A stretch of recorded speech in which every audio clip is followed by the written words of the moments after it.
Today we're taking a look at ProtoArc's brand new office chair, the EC300. Now I recently reviewed the ProtoArc EC200 and it quickly became one of my favorite office chairs in the $200 price range. So naturally I was curious to see how the new EC300 compares. In this video I'll be putting both chairs side by side and breaking down the key similarities and differences to help you decide which one's going to be the better fit for your needs and budget. But before we get started, I do want to mention that this video is sponsored by ProtoArc. However, as always, all opinions in this review are completely my own. ProtoArc didn't tell me what to say, and I'll be covering both the strengths and weaknesses of each chair. I'll also have affiliate links for both chairs down in the description. So if you decide to purchase through these links, I may earn a small commission at no additional cost to you. So with that out of the way, let's jump right into the comparison. Starting with the design, these two chairs are very similar in a lot of ways. Both feature a clean, modern, ergonomic aesthetic that's professional without being overly flashy. So whether you're using them in a home office, corporate environment, or even a gaming setup, neither chair really looks out of place. The biggest visual difference between these two chairs, it really comes down to the backrest design. The EC200 uses a traditional one-piece mesh backrest with a tapered shape that narrows towards the top. The EC300, on the other hand, features a split back design with a separate upper back section and a dedicated lumbar support section below it. Now this isn't really anything new. We've definitely seen this split back design on plenty of other ergonomic chairs across different price points. Whether it's a better design is really a matter of personal preference, but it does create a noticeably different sitting experience, which we'll talk about later in the review. But when it comes to materials and build quality, both of these chairs share a lot of the same components. So a lot of what I'm going to say kind of applies to both models. The overall construction consists primarily of plastic paired with a metal mechanism and aluminum base, which is fairly typical for chairs in this price range. But despite the heavy use of plastic, both chairs feel surprisingly solid. I haven't noticed any significant creaking, rattling, or excessive movement, and there's very little play in the armrest or seat pan. Both of these chairs feel a lot more stable than most of the budget chairs that I've tested. The aluminum base adds a nice sense of sturdiness and durability. But like many budget chairs, it's a 6-piece design that you'll need to screw together yourself. And while it isn't as premium as a one-piece base, it helps reduce packaging size and shipping costs.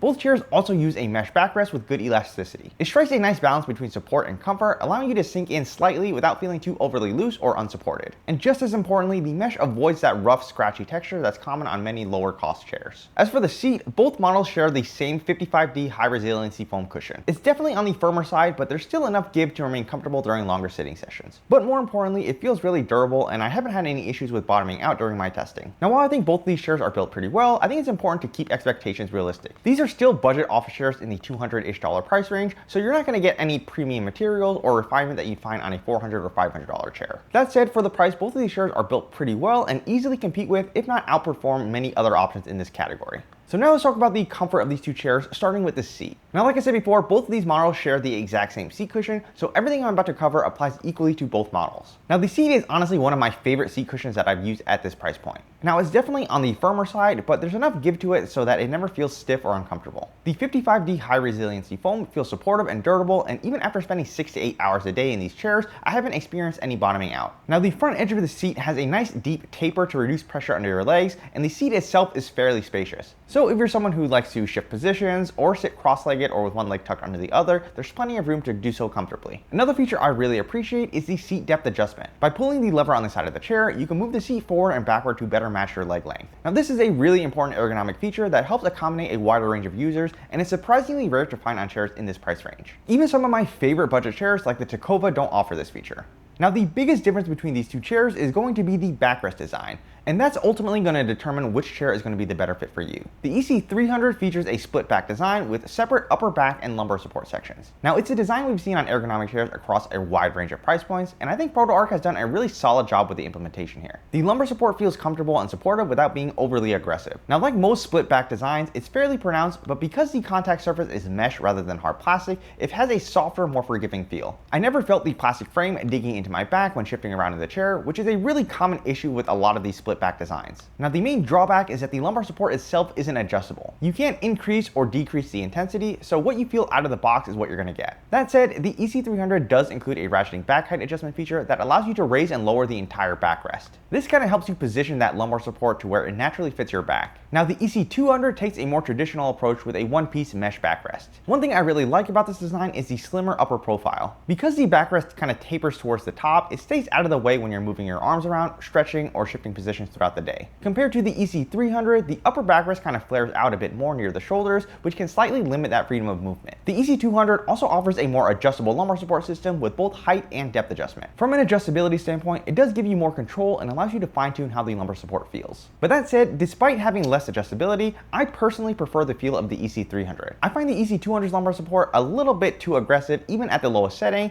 and the full lumbar pad can feel somewhat firm and pokey during longer sitting sessions. So while both chairs provide noticeable lumbar support, the EC300 feels softer, smoother, and more natural against my back.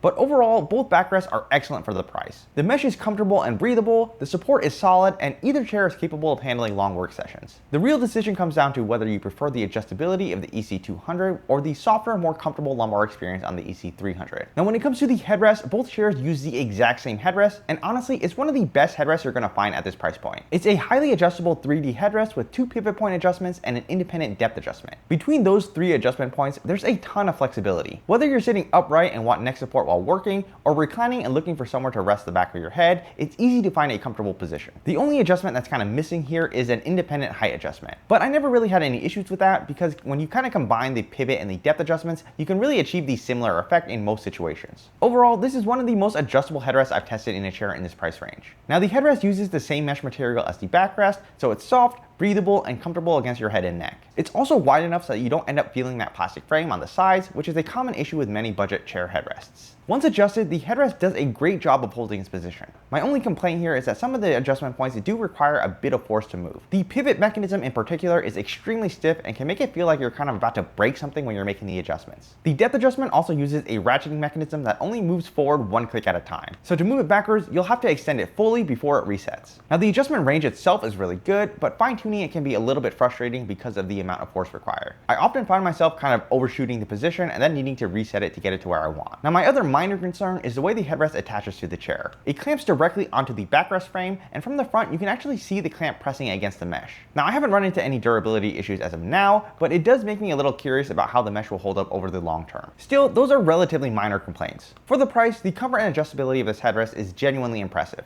Now when it comes to the armrest, again, both of these chairs use the exact same armrest, and this is kind of an area where I'd like to see improved. You only get height adjustment with these armrests, whereas many other competing chairs in this price range offer 3D armrests with additional pivot or depth adjustments. Having those extra adjustments would make it a lot easier to support different desk setups and sitting positions. That said, the arm pads themselves are pretty good. They're large, nicely padded, and have a soft feel that makes them comfortable during extended use. They're also stable enough to push off of when standing up or repositioning yourself in the chair. The height range is also really good, allowing the armrest to tuck under most desks when not in use. So overall, these armrests are pretty comfortable and they get the job done. I just like to see a little bit more adjustability. As for the recline, both chairs use a single tilt mechanism and the movement feels really smooth throughout the entire recline range. You get 4 lockable positions at 90, 105, 120, and 130 degrees, which covers pretty much every scenario from focused work to casual lounging. You also have a tilt tension knob, but it's located under the seat, making it a little bit awkward to reach while you're sitting in the chair. It's not the most convenient setup, but it's also fairly typical for chairs in this price category. Overall, the recline mechanism performs pretty well. The movement is smooth, the locking positions are useful, and it offers pretty much everything I would expect from a solid budget ergonomic chair.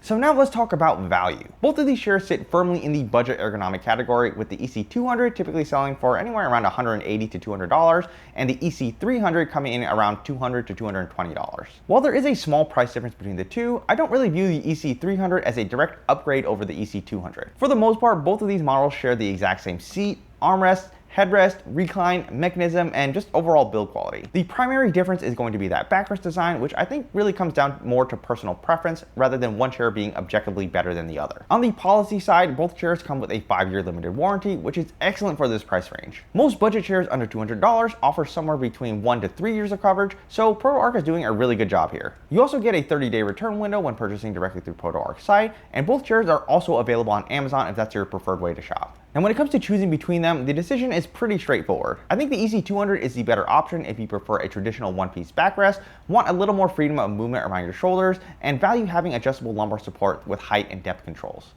The EC300 is the better choice if you prefer the feel of the split back design and want more upper back coverage. While the lumbar support isn't directly adjustable, I personally found it to be a little bit more comfortable during my day-to-day use. If I had to pick one for myself, I'd give the slight edge to the EC300 because I prefer the way the lumbar support feels. That said, the EC200 is still an excellent value, and considering it's usually a little bit cheaper, it may actually be the smarter buy for many people. At the end of the day, both chairs offer a level of comfort, adjustability, and build quality that's really hard to find at this price point. So if you'd like to check out either chair, I'll have links down in the description below. And if you found this comparison helpful, be sure to hit that like button and subscribe to the channel. It really helps support future reviews like this one. And as always, if you have any questions about either chair or want to know how they compare to other budget office chairs in the market, let me know down in the comments.